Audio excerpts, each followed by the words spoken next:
सलामونه می واخلای ملګرو د پی ایس ایل میچز با په پېښور سټیډیم کې وی کنا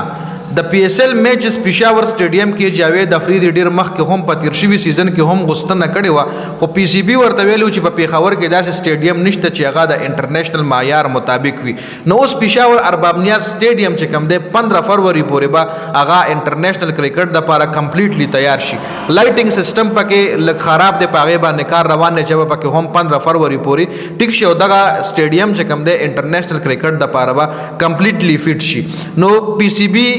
څه نیوز داسې هم راغلی دي چې پاکستان کرکټ بورډ دا ویلی دي چې موږ به د پی ایس ایل کم از کم 2 میچز په پېښور کې کوو د پېښور زلمی 2 میچز به د پاکستان سپر لیګ چې کم سیزن را روان دی 2025 هغې کې به د پېښور زلمی 2 میچز په پېښور سټیډیم کې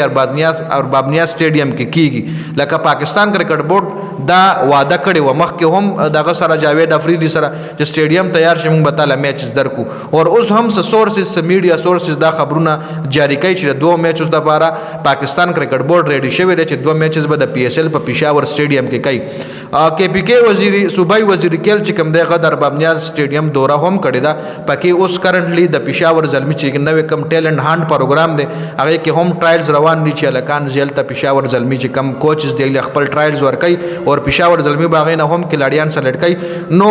ښه خبر دا دی چې د پی ایس ایل څه میچز کېدی شي دا ځل د 2025 په ارباب نیاز سټیډیم کې په پېښور کې د پېښور زلمي کتونکو لا لایف کتلو ته میلاو شي جی